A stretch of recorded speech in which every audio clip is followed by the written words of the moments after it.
Boa noite a todos, boa noite a você que está aí chegando da paróquia São José Operário, em Realengo. Daqui a instantes já vamos começar com a meditação do dia de hoje.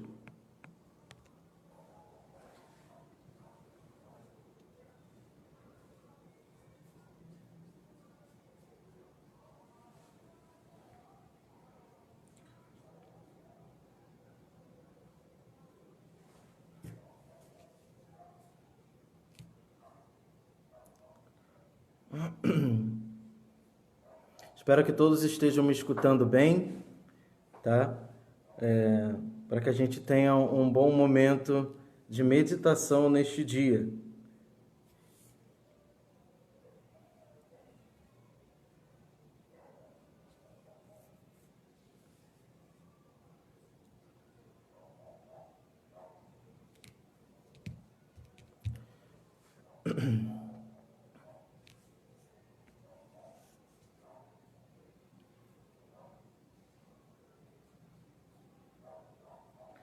Então vamos começar esse momento de meditação, que hoje vai ser sobre o tema da vida cristã nos dias de hoje, nos dias atuais. Vamos começar com a nossa oração. Em nome do Pai, e do Filho, e do Espírito Santo. Amém. Vinde, Espírito Santo, enchei os corações dos vossos fiéis, e acendei neles o fogo do vosso amor. Enviai o vosso Espírito, e tudo será criado, e renovareis a face da terra. Oremos. Ó Deus, que instruíste os corações dos vossos fiéis com a luz do Espírito Santo, fazei que apreciemos retamente todas as coisas, segundo o mesmo Espírito, e gozemos sempre da sua consolação. Por Cristo, Senhor nosso. Amém. Ave Maria, cheia de graça, o Senhor é convosco. Bendita sois vós entre as mulheres, e bendito é o fruto do vosso ventre, Jesus. Santa Maria, Mãe de Deus, rogai por nós, pecadores, agora e na hora de nossa morte. Amém. São José, rogai por nós. Em nome do Pai, e do Filho, e do Espírito Santo. Amém. Então, para você que está chegando aí para esse nosso momento de meditação e que não tenha participado ontem, vou me apresentar brevemente. Eu sou o Padre Renan, tenho só 6 meses de padre, sou afilhado de ordenação do Padre Henrique, que é o vosso padre e o vosso vigário. Então, uma alegria poder estar aqui partilhando nesta semana de oração de mais um dia. Ontem nós meditávamos sobre a passagem de Atos dos Apóstolos e hoje, como um gancho, a gente vai falar, como um link narrativo também, a gente fala sobre a vida cristã nos dias de hoje. Queria que você tomasse aí na Sagrada Escritura, ou então depois procurasse para meditar, a passagem que está no Evangelho de Mateus, capítulo 16, versículo 24. Mateus, capítulo 16, versículo 24. Evangelho de São Mateus, capítulo 16, versículo 24. E vai dizer o seguinte: Em seguida, Jesus disse a seus discípulos: Se alguém quiser vir comigo, renuncie-se a si mesmo. Tome sua cruz e siga-me.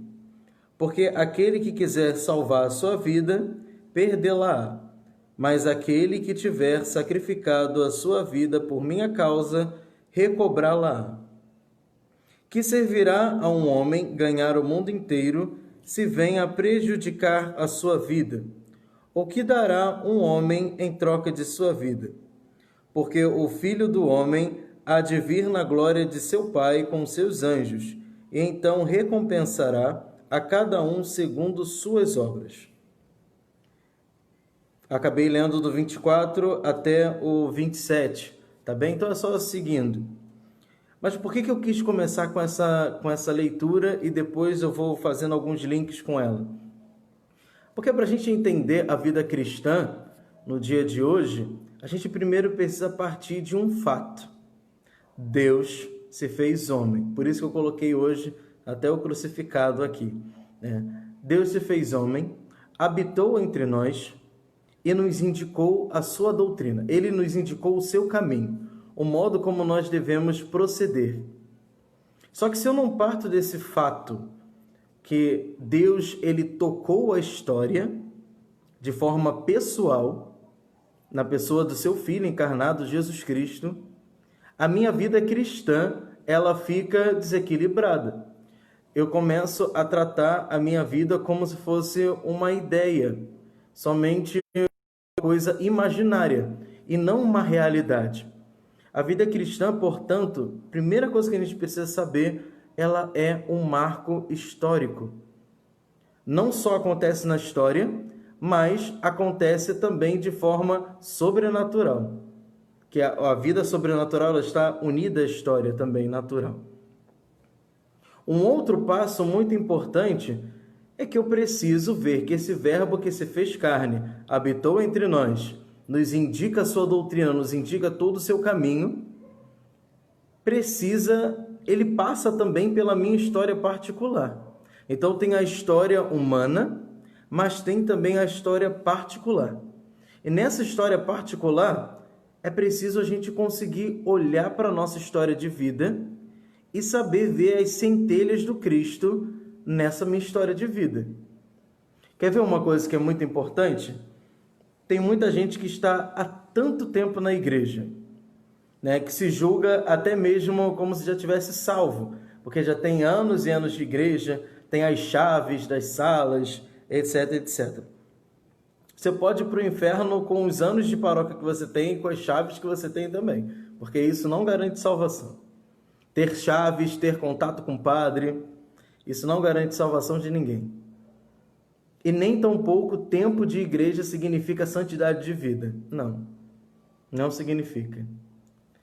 Então, a gente tem isso tudo, todo esse tempo, mas existe uma ruptura entre a minha vida na igreja e a minha vida em casa.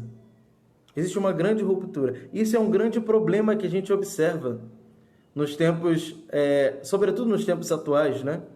Essa dicotomia, uma coisa sou eu na igreja, sou eu diante da fé, e outra coisa sou eu na minha vida social.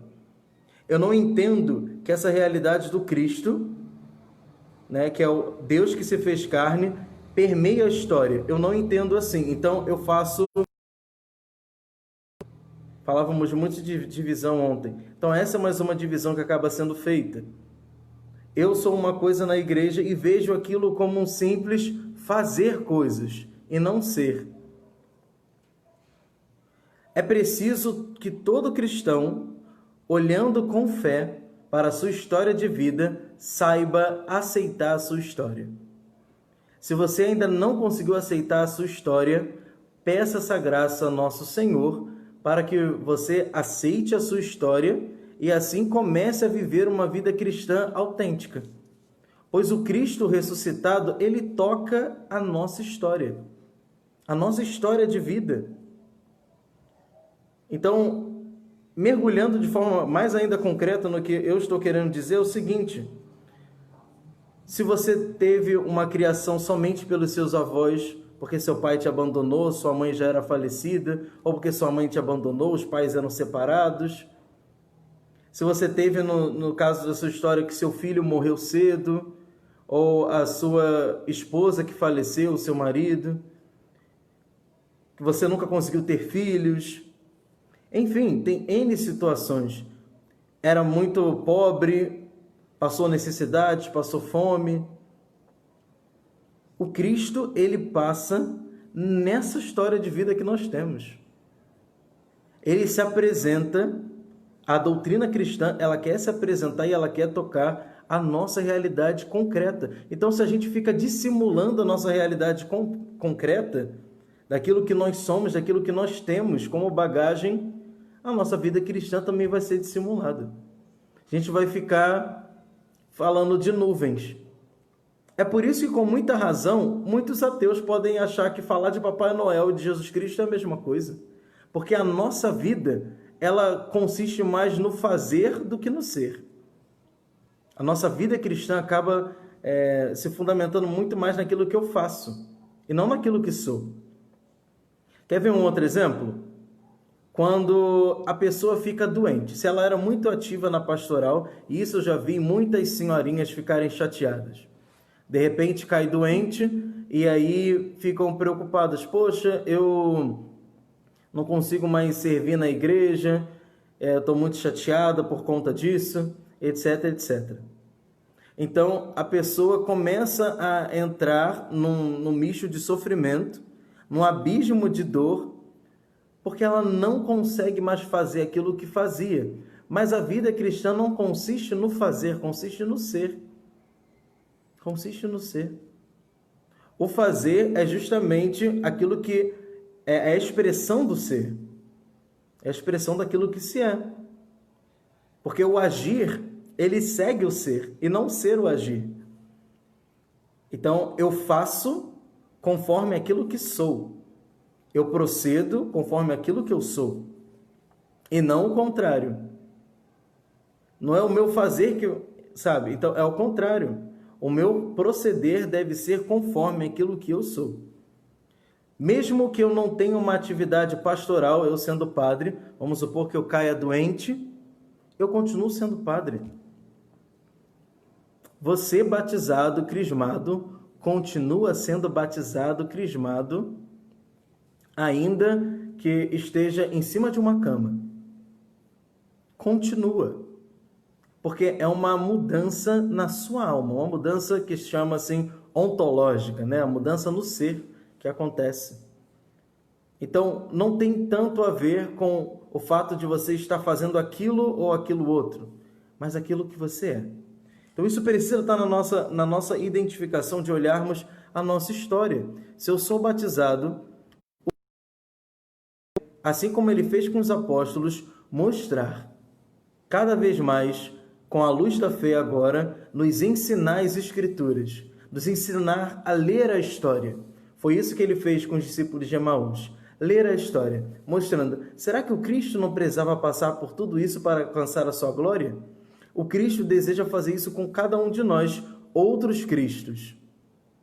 Será que não é necessário que eu passe por tudo isso para conseguir alcançar a glória?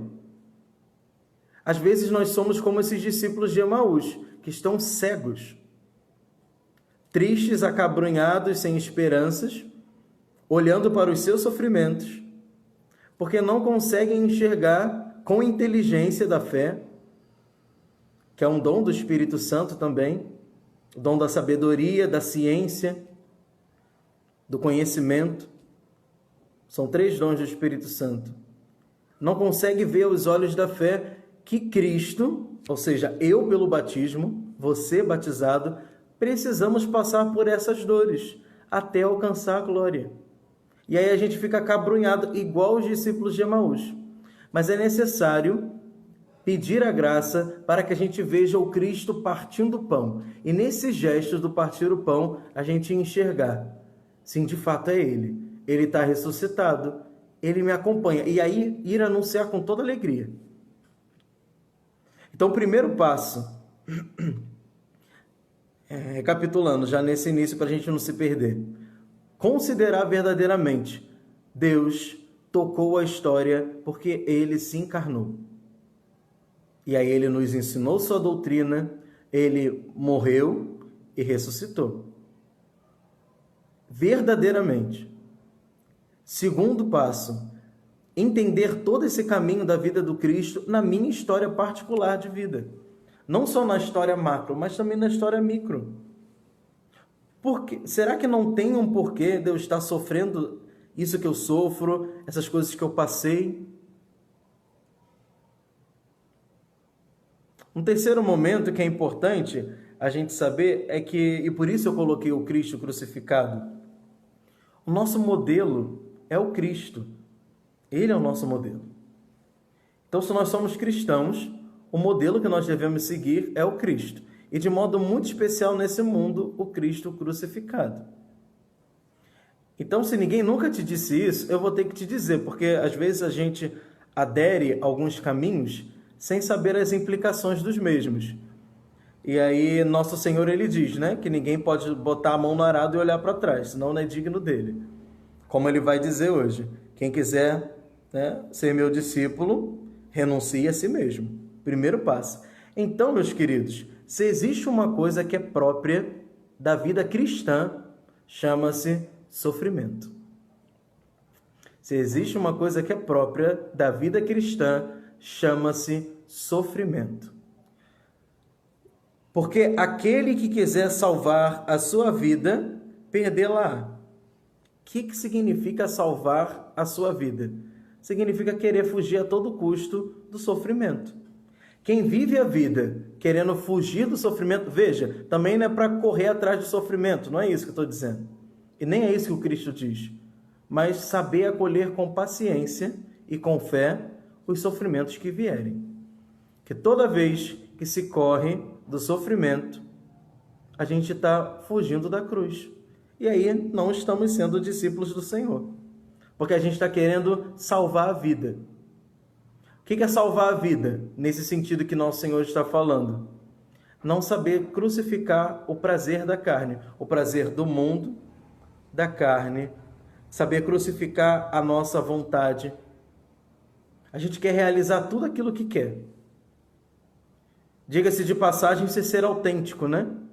Eu sou verdadeiro comigo mesmo. Tem gente que consegue até falar essa asneira, assim, eu sou uma pessoa autêntica, eu não vou à igreja porque eu não sinto vontade. O dia que eu sentir vontade, eu vou. Né? Porque eu tenho que ser autêntico. Está sendo autêntico com o quê, mula? Não está sendo autêntico, não. Sendo autêntico com nada. O dia que eu quiser comer, eu como. Porque afinal de contas, eu estou sem fome. Vai morrer, vai ficar doente. Sua imunidade vai baixar. Não, mas comer tem que comer até sem vontade. E rezar não tem, não? Como que você alimenta a sua alma? Alimentar o corpo a gente alimenta com bebida e com comida. E a alma, como? Ou você acha que não tem alma? Então eu só rezo quando tenho vontade. Quem disse que é para rezar só quando tiver vontade? Quem disse isso? Eu estou sendo autêntico. O seu Deus é Freud ou o seu Deus é Jesus Cristo? Porque Freud vai dizer, toda vez que você oprime a sua vontade, você fica reprimindo, você vai ficando recalcado, vai ficando neurótico. Mas o seu Deus é Freud? Então, se o seu Deus é Jesus Cristo, o exemplo está aí na cruz. A quem nós queremos imitar? Freud ou Cristo? Eis aí a sua escolha.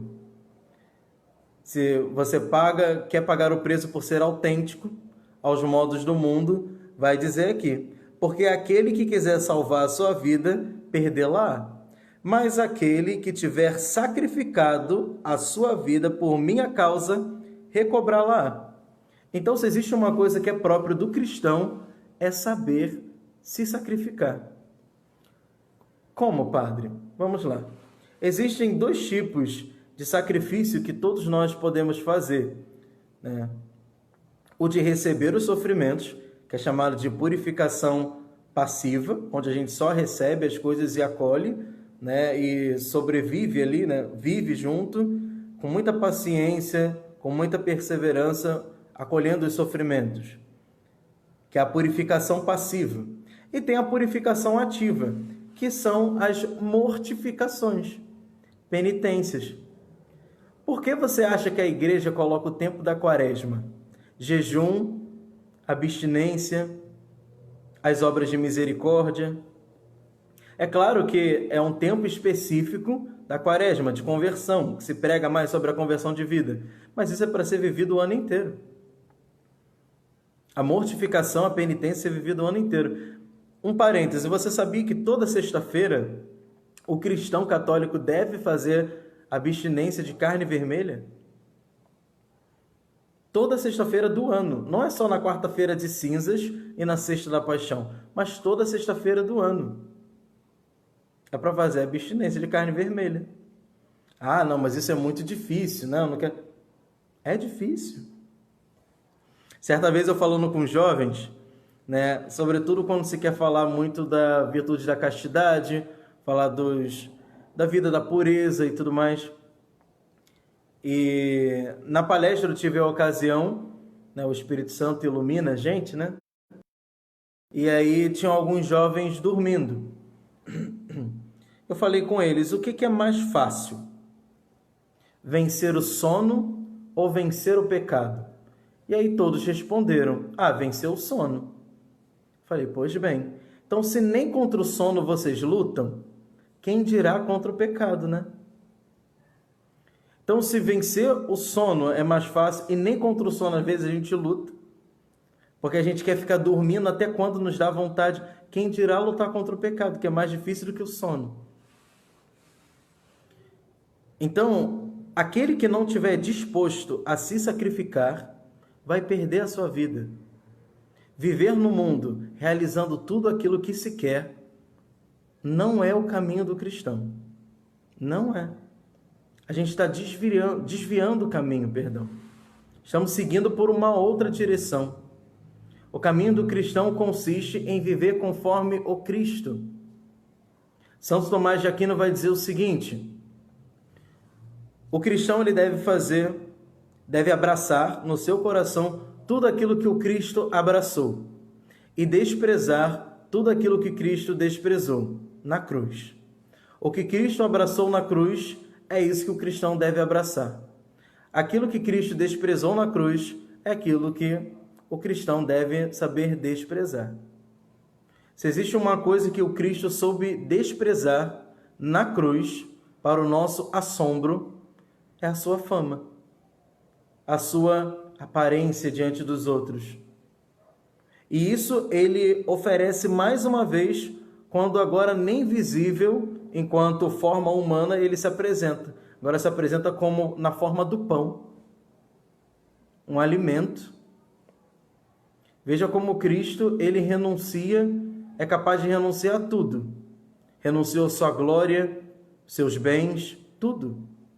E renuncia agora até a sua aparência de homem para se tornar na aparência de pão. Para estar ali, unido à aparência de pão, no sacramento da Eucaristia. Veja que nível Cristo chega e também nos impele, nos pede para ser Eucaristia, né? Ser ação de graças a Deus. Então, se a nossa vida não está configurada nesse espírito de imolação, a gente não está vivendo como cristão. Isso vale para todas as épocas, porque o Cristo é o mesmo, ontem, hoje e sempre. Sei que parece frase de caminhão, mas não é, da Sagrada Escritura. Cristo é o mesmo, ontem, hoje e sempre. Então, o que valeu para os apóstolos, vale para nós. Ainda hoje vale para nós. Então, meus queridos, a gente não precisa pensar num caminho novo. O Cristo é o caminho. A gente quer viver, às vezes, uma vida cristã buscando novidades. Eu tenho que ter novidades. Não precisa de novidade. O cristão não tem que viver conforme as novidades. Tem que viver conforme o Cristo. Não vai ter novidade, não. A novidade já é o Cristo, que é tão antigo e tão novo. Ele é a novidade. Ele é a boa nova. É Ele. Então, se a gente vive achando assim, Senhor, eu já te conheço, Deus crucificado, mas e aí? Se a gente vive assim, a gente não está entendendo a vida cristã.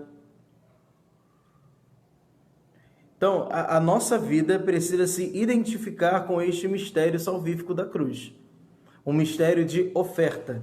E aí tem um dado muito interessante da gente meditar no dia de hoje. Como sou eu diante daquilo que me desagrada? Como sou eu? Como eu lido com isso? Eu perco muito a paz interior? Se eu perco muito a paz interior, isso revela muito de mim. E eu devo transformar isso em oração. Falar, Senhor, ainda não consigo. Meu coração é orgulhoso. Veja, o Cristo, enquanto esteve crucificado, estava apanhando, recebendo as ofensas. Ele não buscava se vingar das pessoas. E muitas das vezes a gente quer, quando somos ofendidos, somos humilhados, queremos a destruição do agressor. O Cristo não. Então, se o nosso coração busca a destruição do agressor, e faça um grande parênteses daquilo que tem acontecido, né? O racismo é um mal? Sim. Mas querer colocar fogo nos racistas, isso já é demais. Concorde você com o que o padre está falando ou não. Eu tenho certeza que o Cristo não levantaria uma placa escrito fogo nos racistas. Fogo e destruição em todos aqueles que são racistas. Uma coisa é denunciar o mal. Outra coisa é querer destruir o agressor. A agressão é uma coisa, o agressor é outra. Nós temos que, para ser cristão autêntico, nós temos que nos configurar esse mistério do Cristo, que não é um mistério de revanchismo. Pagar com a mesma moeda. Vejam todas essas militâncias que têm surgido. A causa ela pode ser até nobre, mas a maneira como se milita com essas causas sociais, coloque sempre como parâmetro o Cristo crucificado, se de fato você é cristão. Pois o teu parâmetro, se você é cristão, tem que ser o Cristo, e não o político A, B ou C, não. Se você coloque a maneira de militar com o Cristo como o centro, e veja se está adequado à maneira como está se militando a favor daquela causa. Pois a causa maior deve ser a salvação das almas, como Cristo mesmo realizou.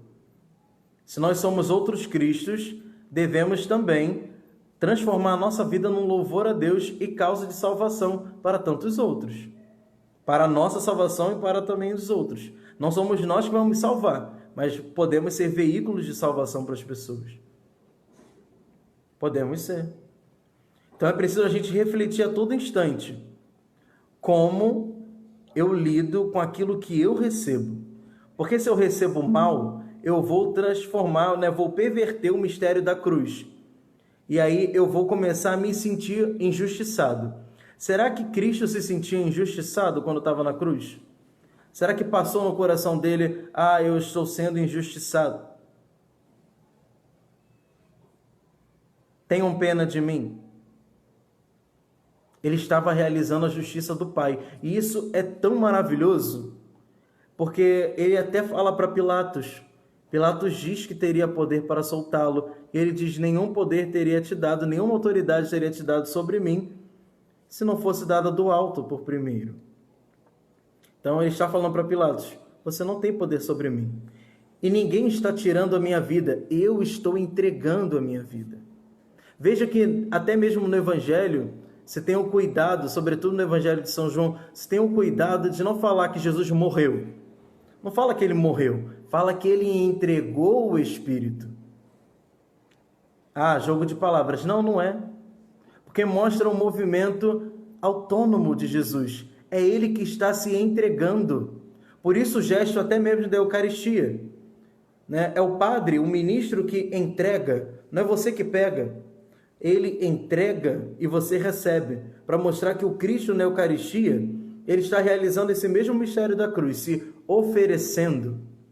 Tomai todos e comei, isto é o meu corpo. Ele está se oferecendo.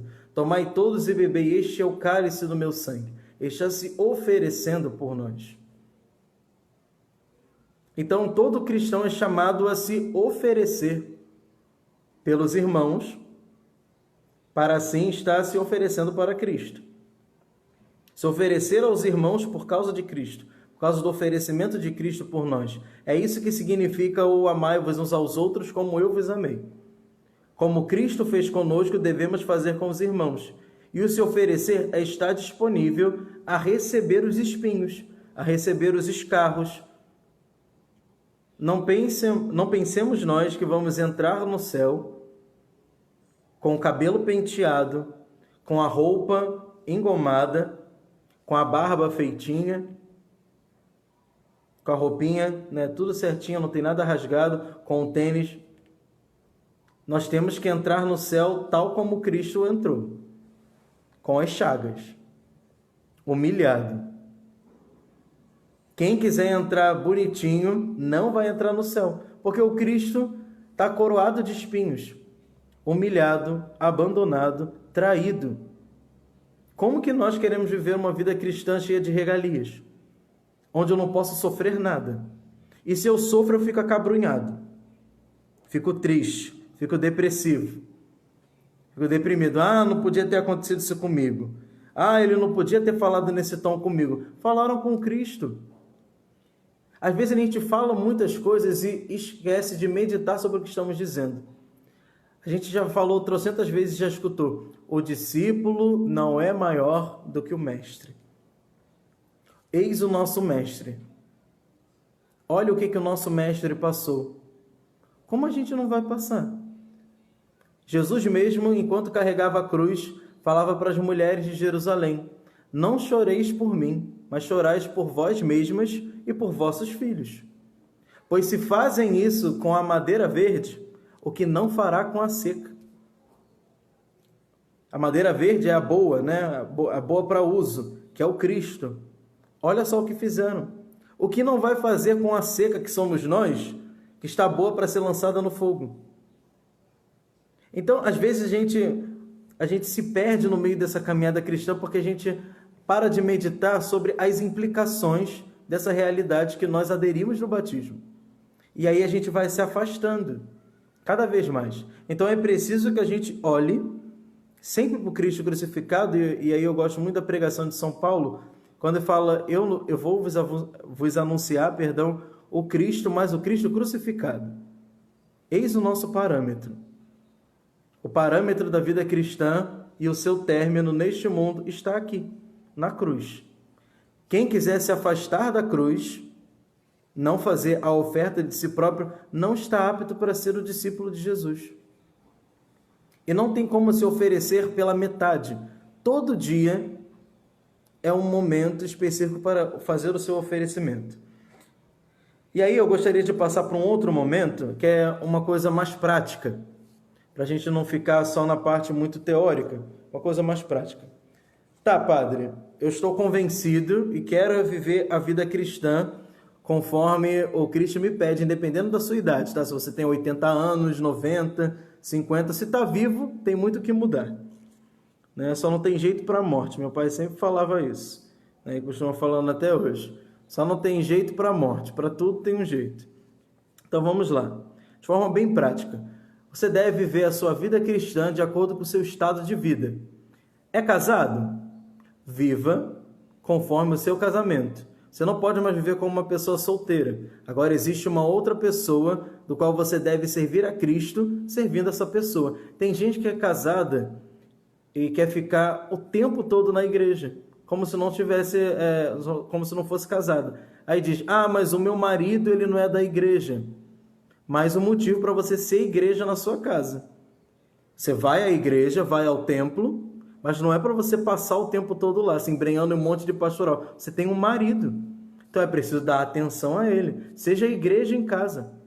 Mesma coisa jovens. Tem jovem que, se pudesse, pegaria um colchão, um travesseiro e ficaria acampado na igreja. Para quê? Para fugir da família.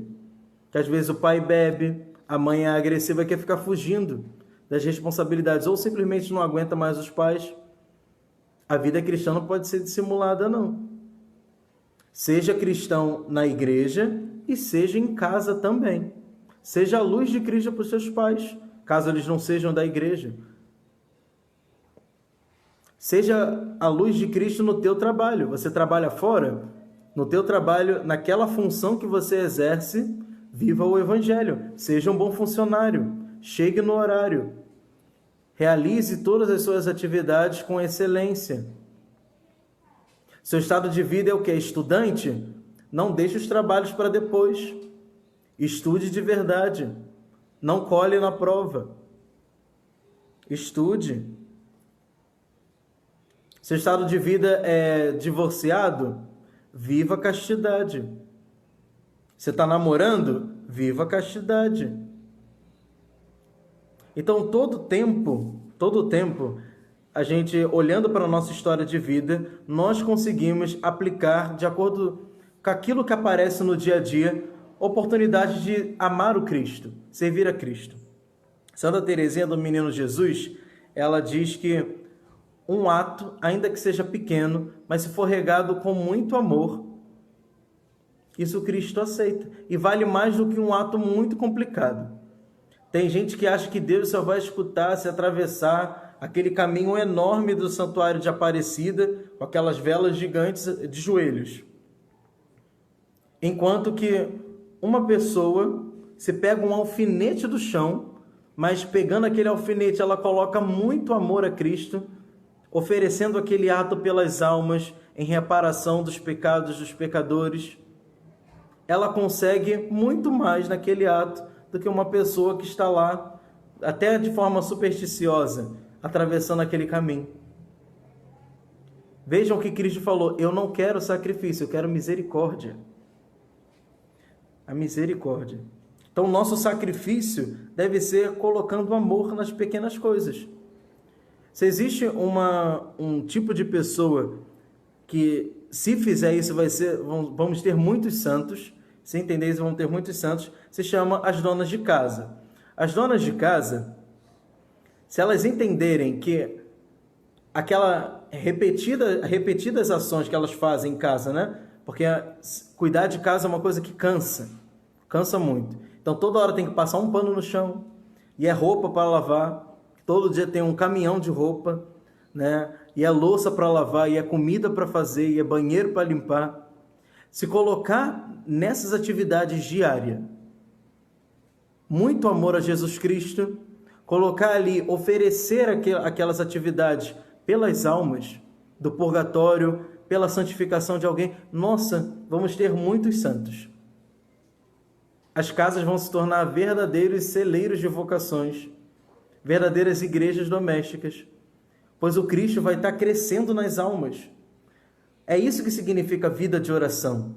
A minha vida é ficar orante.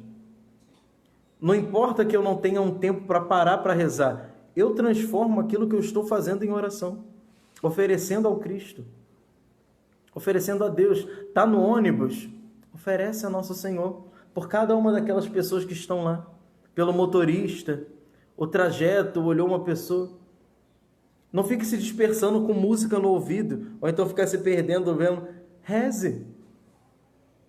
Chegou no banco para pegar lá seu auxílio, tá aquela fila gigante, né? A distância, a preocupação de pegar Covid, pega o terço e reza. Não fica discutindo, né? Perdendo tempo falando de Bolsonaro. Não fique discutindo. Entende? Reze. É importante rezar. Então, eu gostaria de partilhar já nesse finalzinho algumas virtudes que alegra muito o coração de Nosso Senhor, né? Alegra muito o coração de Nosso Senhor, que é chamado de o ramalhete. E esse ramalhete está presente no livro, onde mostra o sonho de São João Bosco, que ele encontra no jardim, né, que é justamente o Jardim do Céu. Ele encontra um dos seus alunos, São Domingos Sávio. E aí São Domingos Sávio mostra para ele um ramalhete, que são as 7 virtudes que mais agradam a Nosso Senhor. São elas: caridade, humildade, obediência, penitência ou mortificação, comunhão frequente, castidade e perseverança. Vou repetir: caridade, humildade, obediência, penitência ou mortificação, comunhão frequente, castidade e perseverança. Então, essas virtudes nós devemos praticar no nosso dia a dia. A caridade consiste no amor a Deus e ao próximo. É o vínculo que faz essa amizade com Deus, né? Como que nós podemos vivê-la? De modo muito especial, seguindo os mandamentos. Buscando imitar dia a dia a vida do Cristo. Um ato de humildade que é muito importante no início da vida cristã, né, se a gente quer ser santo, é saber reconhecer-se. Eu sou pecador, eu falho, eu tenho as minhas fragilidades. E olhar para o outro sempre com bons olhos. Desconfiar sempre de si próprio e nunca do outro. Se você desconfia mais do outro do que de si, então é preciso fazer o exercício contrário. Digo, não estou falando para dissimular a verdade. Desculpa, eu estou falando num ato, né, justamente de ter aquele primeiro movimento. de saber reconhecer coisas no outro para se admirar antes de querer julgar essas coisas. Porque se a gente julga antes, a gente está se colocando como medida. Então é preciso eu olhar mais para mim, sabendo que eu ofendi já muito a nosso Senhor e que um único pecado mortal que eu tenha cometido na vida já era suficiente para eu fazer penitência eternamente e que Deus poderia me dar inúmeros infernos para tentar aplacar aquela ofensa cometida. Então eu preciso ter isso em mente para viver a virtude da humildade, né? Saber olhar, eu sou podre. São Bernardo vai falar o seguinte: é preciso considerar, para se viver a humildade, né? É preciso considerar que antes eu fui barro, hoje eu sou um saco de estrumes e amanhã eu serei comida de verme. Ontem eu fui barro, hoje eu sou saco de estrumes e amanhã serei comida de vermes. Então é preciso considerar isso. Se você tem alguma dúvida de saber aquilo que você é, enquanto neste mundo, vá no cemitério e sinta aquele cheiro. Vá numa cova rasa e dá aquela fungada assim, ó. É aquilo. Esse é o cheiro. É o cheiro da nossa humanidade podre, né, que está em decomposição. Então é isso que nós somos hoje. Então se eu considero isso, eu devo olhar com mais caridade para os outros. A virtude da obediência. É preciso saber que nós somos pequenos e saber que em toda autoridade, eu falava isso ontem e repito, toda autoridade legitimamente constituída, Deus age.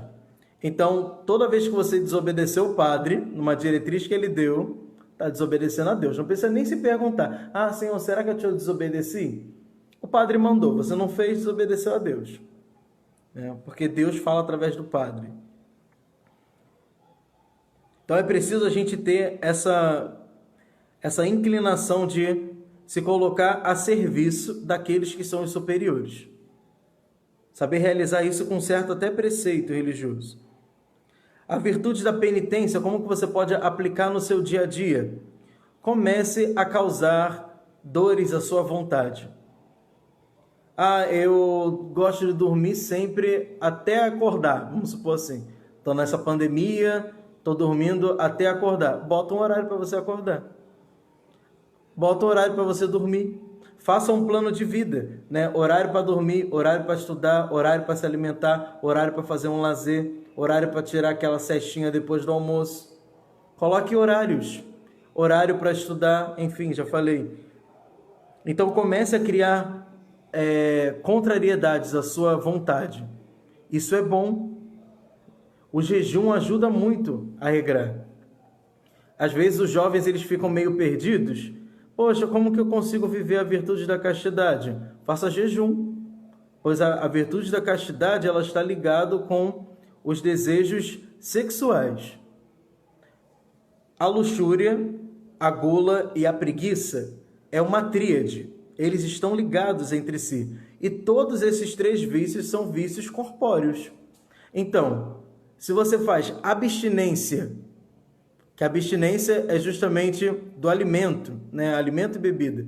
E você faz o jejum, que também é um certo tipo de abstinência, você vai conseguir. Porque você vai estar doutrinando o seu corpo. Como? Não é porque eu tenho vontade que eu vou realizar essa vontade. Eu posso contrariar a minha vontade, aquele meu desejo. Então é assim que justamente, regrando ali inicialmente os desejos os desejos de nutrição, regrando o corpo, fazendo com que a razão é que governe o corpo, governe a vontade, quando chegar aos apetites sexuais, você vai conseguir também doutriná-los. Já tem aí a prática da abstinência e do jejum, é só fazer. E existe N coisas que você pode fazer, N tipos de jejum, né? Peça sempre a orientação do seu diretor espiritual para não cair na vaidade, né? A comunhão frequente. Sobre esse tema da comunhão frequente, gostaria de dizer que é importante que as comunhões elas sejam verdadeiras comunhões. Tem um exemplo na Sagrada Escritura, no Evangelho, que mostra como que nós devemos entender o que é comunhão eucarística. Que é quando aquela hemorroíça toca Jesus e ele sente uma força saindo dele, perdão. E aí ele pergunta quem é. E aí os apóstolos vão falar, né? Poxa, Senhor, como que a gente vai te falar quem te tocou se tem uma multidão aqui? Muitas pessoas na igreja tocam Jesus no sacramento, mas não estabelecem comunhão com ele. Porque para existir comunhão é preciso que este ato seja espiritual, ou seja, tenha o desejo de encontrar o Cristo e receber o sacramento. Para ter justamente comunhão, eu considerar, estou recebendo o próprio Deus na minha alma. Gente, eu peço perdão porque está passando um carro aqui de anúncio, aí o barulho vai ficar bem alto, ele está passando bem aqui na rua. Então eu vou esperar um tempinho até ele passar.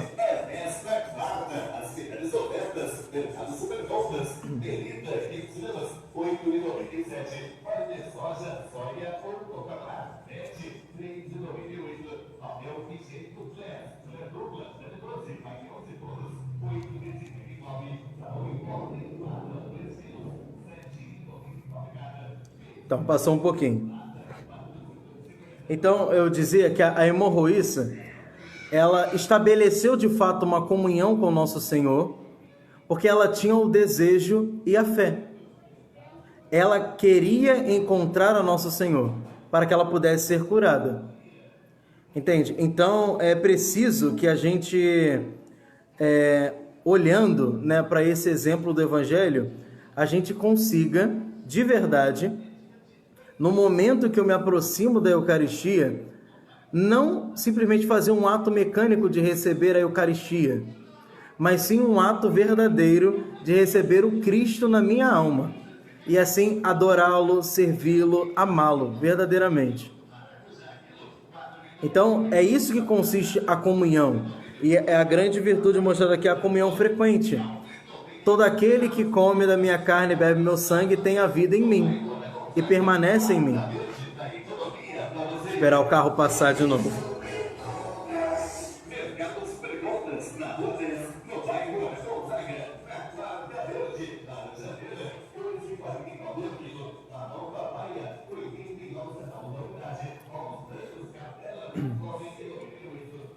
Porque do contrário, se a gente não deixa, né, não realiza essa comunhão espiritual e a sacramental junto, a gente está realizando um ato sacrílego, porque eu não estou considerando aquele que estou recebendo, entende? Então esse que é o grande pecado, o grande perigo. A virtude da castidade, né, como eu já falava, né, anteriormente, que é justamente buscar regrar os apetites sexuais. Isso se faz com as mortificações que nós já vimos antes. E por último, a última virtude que precisa ser vivida é a virtude da perseverança. A perseverança, ela está fundamentada na esperança que nós temos e na nossa fé. Pois a perseverança é uma esperança fortificada. Uma esperança fortificada, que ela permanece. É claro que aquele que está no céu não precisa mais dessa perseverança que a gente precisa aqui nessa vida, que já está contemplando as coisas, já está contemplando Deus face a face. Mas neste mundo é preciso. E a perseverança também, ela está ligada à virtude da fortaleza. Então veja, é preciso pedir essa graça de ter uma vida firme. Não desistir só por causa dos ventos. Hoje você pode estar com vontade de se firmar mais na vida cristã. Amanhã talvez você acorde um pouco mais com preguiça, mas continue firme. E continue firme até o final, convicto. Então, a virtude da perseverança, ela precisa ser praticada dia a dia. Igual aquelas pessoas que querem fazer dieta, colocam na cabeça que vão emagrecer e todo dia se aplicam para conseguir emagrecer. Você que faz academia, tudo bem que nesse tempo de pandemia a academia está fechada, mas você que está acostumado a fazer exercício para conseguir ter um corpo mais saudável, você precisa se aplicar. Não adianta querer um dia, e isso vale para a vida espiritual também, hein? Não adianta querer um dia fazer 3 horas de academia e no outro dia, durante a semana, não fazer mais nada. Mesma coisa, não adianta querer rezar trocentos rosários, todos os tipos de devoções possíveis e imagináveis num dia só, e no outro dia não fazer nada. Então, é um pouquinho cada dia, um ato depois do outro. Assim como se observa que todo dia tem uma manhã, uma tarde, uma noite. Uma manhã, uma tarde, uma noite. Todo dia é um recomeço. Então, que todo dia a gente também recomece, né? Senhor, como que eu posso te agradar no dia de hoje? De acordo com o seu estado de vida. Veja, todas essas virtudes devem ser vividas de acordo com as suas possibilidades. Não é preciso que para poder ser santo todos estejam no mosteiro, todos sejam freiras, todos sejam padres. Não. Por isso que eu gosto muito da obra, né? Opus Dei. Porque São José Maria Escrivá, ele entendeu que Deus faz o convite da salvação, faz o convite da santidade para todos aqueles que vivem no seu dia a dia de forma ordinária. Trabalhando no escritório, trabalhando em casa, trabalhando em diversos... Em cada uma dessas situações eu posso me aplicar para me oferecer mais a Cristo, sendo um bom estudante, sendo um bom filho. Então, volto àquilo que eu falei no início para assim já terminarmos. O Cristo, eu preciso entender que o Cristo, ele se fez carne realmente. O que é isso? Ele tocou a história verdadeiramente, como um de nós. E está ressuscitado assim também, real, verdadeiramente real. E ele toca a minha história de vida. Então é preciso eu olhar para as dores que eu carrego, fazer as minhas renúncias diárias e carregando as minhas cruzes. Carregando aquelas chagas que eu tenho na história e acolhendo outras chagas que virão. Sem ficar acabrunhado, mas vivendo essas virtudes com alegria, sabendo que tudo aquilo que a gente passa, e sobretudo aquilo que a gente passa não sendo consequências dos nossos pecados, é uma chancela de que estamos unidos a Cristo. Pois o Cristo, que não pecou, sofreu inúmeras injúrias e recebeu a cruz como herança. Que alegria nos é saber que estamos sofrendo por sermos cristãos. Seremos felizes. Então nós devemos desejar isso. Senhor, afastai de mim toda ocasião de pecado, toda ocasião de pena por conta das minhas atitudes. Mas que eu saiba acolher com caridade, com paciência, tudo aquilo que vier de suas mãos. É no livro de Jó, e eu aconselho a todos a poderem ler o livro de Jó, porque ele ajuda a iluminar muito a nossa vida cristã. Jó, ele vai dizer, se recebemos de Deus os bens, não deveríamos também receber dele os males? Pois nós sabemos que a mesma mão de Deus que fere, cuida da ferida. E que bom que Deus nos fira, né? Que ele nos fere, melhor dizendo, perdão. Que bom que Deus assim nos fere. Porque um pai corrige os filhos. Então é importante nós olharmos para os nossos sofrimentos e termos esperanças. Olhar sempre para o Cristo. Se você está acompanhando alguém que está em câncer, está com câncer, ou se você é a própria pessoa que esteja com câncer terminal, olhe para o Cristo. Né? Muitas dessas doenças, gente, que aparecem, temos agora o coronavírus, no momento que se isso se apresentar a você, lembre-se disso que o Padre está falando hoje. Olhe com esperança, saiba que Deus está te dando uma oportunidade de você fazer a sua purificação passiva, de se deixar unir ao Cristo nesse estado de purificação, fazer naquele sofrimento de uma doença, uma penitência que você nunca conseguiu fazer pelos seus pecados. Tem muita gente que vem assim, padre, meu filho é terrível, né? Ele é muito bagunceiro, ele só me dá desgosto, só me dá dor de cabeça, eu não aguento mais ele. Faça penitência pelos seus pecados. Que bom que seu filho é assim. Porque de outro modo você nunca conseguiria fazer uma boa penitência pelos seus pecados. Não pague o seu filho com a mesma moeda. Né? Antes de ser agressivo, ame muito. Né? É muito fácil retribuir da mesma maneira, com agressões verbais, agressões. Não estou falando que não deva corrigir, porque uma palmadinha bem dada vale muito a pena. Eu recebi e estou aqui.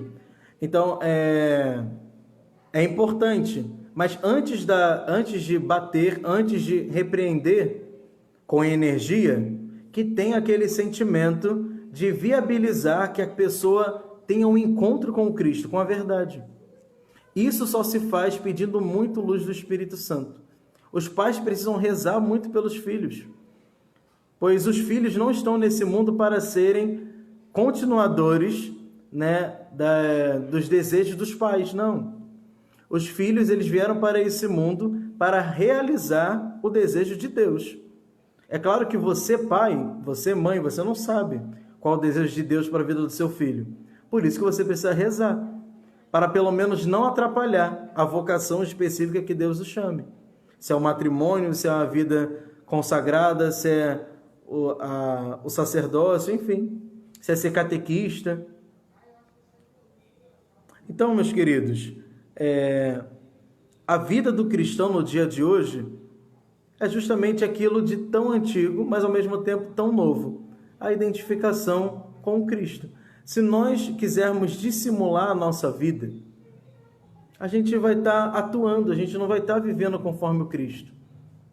A gente não vai estar vivendo uma vida cristã autêntica. Então, o recado que eu gostaria de dar nessa meditação de hoje é essa. Olhemos constantemente por Cristo crucificado, por essas virtudes que nós falamos e queiramos praticá-las dia a dia. Nos esforcemos para praticar, dia após dia, dia após dia. Sempre no final do dia, faça um exame de consciência. Você pode, Santo Inácio de Loyola, ele aconselha para fazer o exame de consciência no meio-dia, pois você medita sobre aquilo que você fez durante a manhã. Depois, ali por volta das 6 da tarde, pois você aplaca toda a parte da tarde. Ali às 6 da tarde você faz o outro exame de consciência. E depois à noite, antes de dormir, porque você pega toda essa parte da noite. Então, fazendo esse exercício, você até melhora as suas confissões. Porque você está acostumado a fazer essa prática de visitar. E visitando constantemente a sua consciência, isso vai te ajudar até mesmo a vencer alguns pecados. Pois não adianta só falar do pecado, né? Eu caí nisso. É preciso estudar por que eu estou caindo sempre nisso. Que caminhos eu percorro? Porque eu sou sempre impaciente, sempre sou agressivo. Que caminhos eu percorro quando me acontece isso ou aquilo? O que se move dentro de mim? Você só vai conseguir fazer isso fazendo exame de consciência, fazendo meditação. E ali você vai, com a ajuda do Espírito Santo, esquadrinhando a sua alma, para que você conheça os caminhos que estão ali presentes no seu interior. Então, que vocês possam ter recebido todos esses conteúdos, né, com alegria. Espero ter ajudado e que Deus possa abençoar cada um de vocês que esteve assistindo. Eu vou salvar o vídeo para que ele fique, né, no canal da paróquia e assim outros possam assistir. Mas se apliquem justamente a seguir esses conselhos e aplicá-los na vida, né, no dia a dia. Porque vale muito a pena a gente parar de brincar de ser cristão. Chega. É preciso a gente viver a vida cristã de fato, como Deus nos pede, né? Porque ele não está ali de brincadeira na cruz, ele não esteve ali de brincadeira, doeu de verdade. Então que a gente saiba viver de forma autêntica, né? E com bravura e coragem este caminho de salvação que o Cristo nos impele a seguir. Salve Rainha, Mãe de Misericórdia, vida, doçura e esperança nossa, salve. A vós bradamos, degredados filhos de Eva, a vós suspiramos, gemendo e chorando neste vale de lágrimas.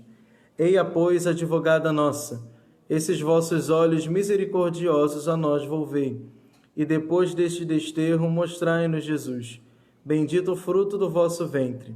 Ó clemente, ó piedosa, ó doce sempre Virgem Maria, rogai por nós, Santa Mãe de Deus, para que sejamos dignos das promessas de Cristo. Amém. O Senhor esteja convosco, Ele está no meio de nós.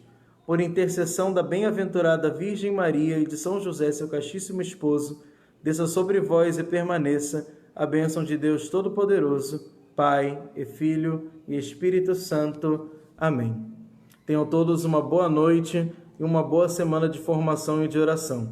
Até a próxima oportunidade. Fiquem na paz.